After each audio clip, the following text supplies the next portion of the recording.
the Voice of the Islamic Republic of Iran's broadcasting. The Voice of the Islamic Republic of Iran is broadcast daily from 1920 to 2020 UTC on the following frequencies.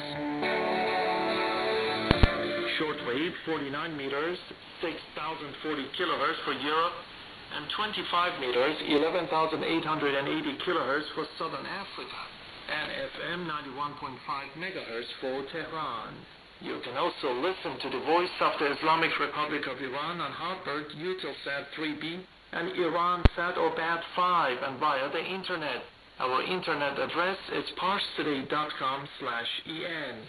And now you can listen to IRIB English Radio via your mobile phone.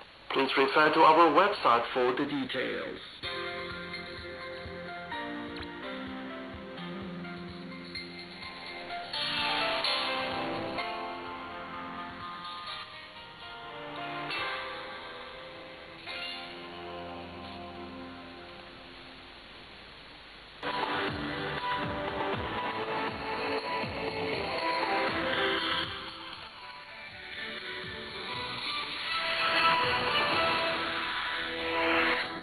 IRIB English Radio. Coming up is the news.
Iran describes as historic shame the U.S. refusal to return to the 2015 nuclear deal and rejects an offer of informal talks over the accord.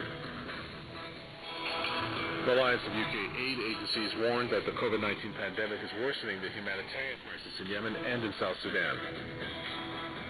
Also in the headlines, protesters in the Armenian capital Yerevan storm a government building demanding the resignation of Prime Minister Nikol Pashinyan amid a raging political crisis.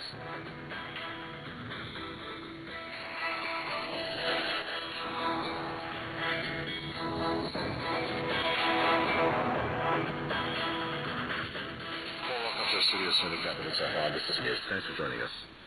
Iran denounces the new U.S. administration's refusal to return to the 2015 nuclear deal. As long as the U.S. does not correct its wrong path, there will be no change in Iran's policies.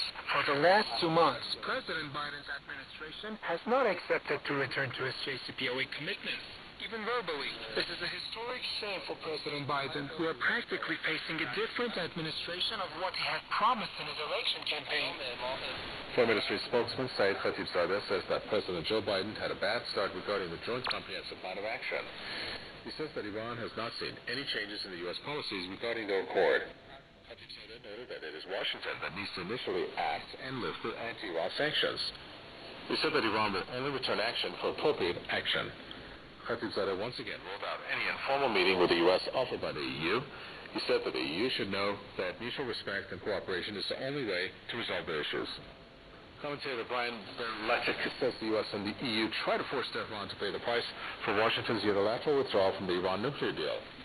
The U.S. poses as a global leader, and it has obviously made a mistake, an error in judgment, and now it wants to force Iran to return to the negotiation table the U.S. itself walked away from conditionally, and I think the government in Iran is justified in being skeptical and reluctant. The EU's actions acknowledge that the U.S.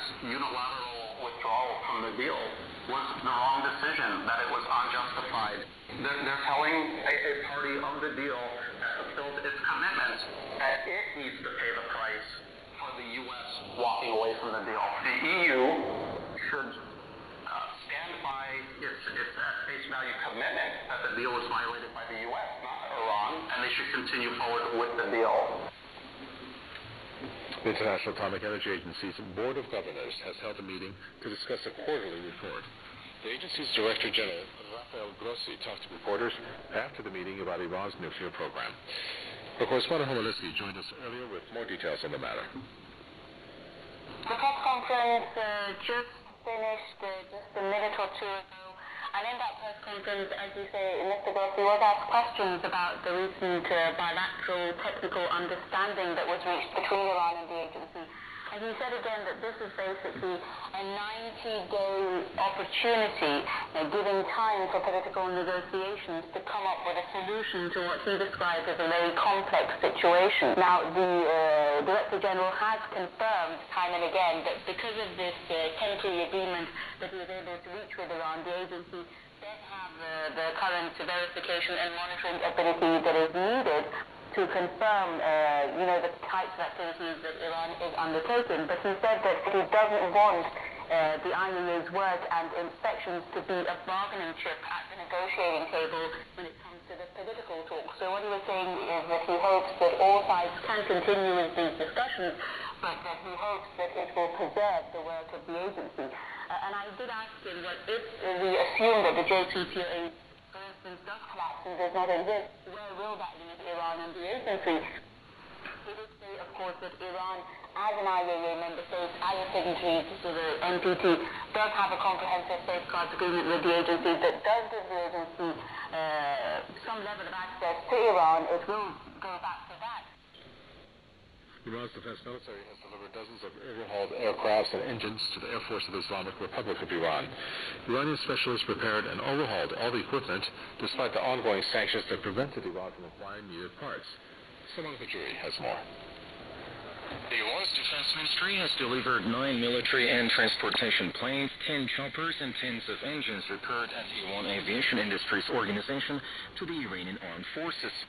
Iranian specialists have overhauled 9 jet fighters, including F-4, F-14, F-27, and Mirage types, as well as transportation types of planes, including C-130, 707, and 747. The types of the 10 overhauled helicopters range from 204 and 205 to 212 and 214, which have applications in combat and rescue operations. The engines overhauled include turbojets, turbofan, and turboshaft types. The enemy was in vain efforts to defeat Iran through sanctions and restrictions on buying military equipment. But the country conquered the enemy by reliance on indigenous capability, building military equipment and optimizing defense equipment. Iran's successful strategy has defeated the enemy's maximum pressure policy. Iran has utilized capacities of domestic knowledge-based companies in overhauling and repairing the helicopters and planes. The Air Force of the Islamic Republic of Iran is a dynamic, innovative, and self-sufficient sector which is completely reliable for operational purposes. The delivery of several planes and helicopters to the force indicates the creativity of our experts with which we have optimized and upgraded our equipment. We will defend our country's borders under all conditions in the best way. In recent years, Iran has made great strides in the defense sector and become self-sufficient in producing essential military hardware and defense systems. Iran has repeatedly made it clear that its military might is merely defensive and that it poses no threat to other countries. Iran says at a time of sanctions, overhauling light, semi-heavy, and heavy military equipment is the most cost-effective and safest way to boost the country's defensive capabilities. Salman Fajuri, Tehran.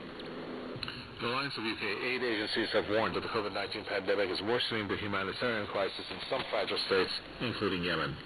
The warning was issued by the Disasters Emergency Committee, which is a group of 14 British charities that launch crisis appeals. In this report, the committee says parts of Yemen and South Sudan are already on the brink of famine.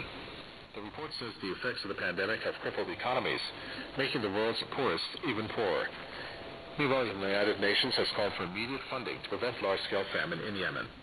While the UK aid agencies have appealed for support from richer donors, London says it is cutting some £4 billion from its own aid budget amid the coronavirus pandemic. Protesters in the Armenian capital Yerevan have stormed into a government building demanding the resignation of Prime Minister Nikol Pashinyan. This comes ahead of pro- and anti-government demonstrations that are expected later in the day. On Thursday, similar rival rallies were held in Yerevan. The protests follow remarks made by Pashinyan, who branded the army's call for his resignation as an attempted coup. The premier is criticized for his handling of last year's conflict with Azerbaijan over the Nagorno-Karabakh region. The 6-week conflict resulted in ethnic Armenians losing large parts of its territory. Pashinyan's critics see the loss as a national humiliation. The U.S. Special Envoy, Zalmay Khalilzad, has met with Afghan leaders in a bid to revive a flagging peace process as violence soars in the war-weary country. Khalilzad met with Afghan President Ashraf Ghani and the chairman of Afghanistan's High Council for National Reconciliation, Abdullah Abdullah, in Kabul. The U.S. envoy is also set to travel to Qatar, where he will meet with Taliban leaders.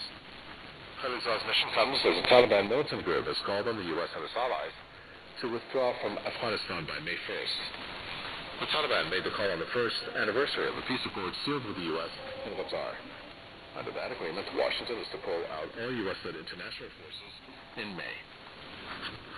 On February 29, 2020, the United States and the Taliban signed a peace agreement in Doha, Qatar. Under the deal, which was officially titled the Agreement for Bringing Peace to Afghanistan, it was agreed by the U.S. to withdraw all American and NATO troops from Afghanistan.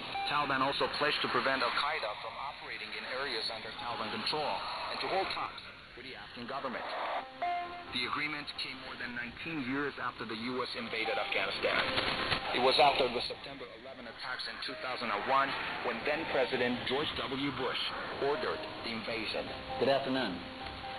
On my orders, the United States military has begun strikes against al-Qaeda terrorist training camps and military installations of the Taliban regime in Afghanistan. American troops entered Afghanistan looking for al-Qaeda leader Osama bin Laden, claiming the government of Afghanistan was sheltering him. They promised to drive out both the Taliban and al-Qaeda militants. At first, just more than 1,000 U.S. soldiers were sent to Afghanistan. The numbers kept growing every year. While every U.S. government promised to end the war in Afghanistan, the flames of conflict became bigger. This month, our combat mission in Afghanistan will be over. Our war in Afghanistan is coming to a responsible end. I can tell you, after 19 years, we'd like to bring our young people back home. The U.S. Central Command Combined Air Operations Center says the U.S. Air Force dropped a record number of 7,423 bombs on Afghanistan. More than 100,000 Afghans have been killed or wounded since 2009, when the UN assistance mission in Afghanistan began documenting casualties.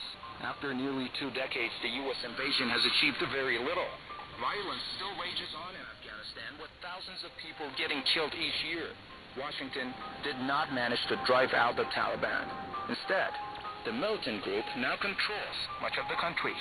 20 years of bloodshed amid what the U.S. government insisted to call nation building did not produce the political results Washington was after. That's why they stretched their hand to the Taliban for peace. American troops invaded Afghanistan to drive out the Taliban, but instead were forced to recognize them. The Doha Peace Agreement shows that America finally accepted the fact that Afghanistan's fate was never going to be determined by them. Afghans choose what's best for them, without the help of foreigners. Certain air defenses have intercepted Israeli missiles.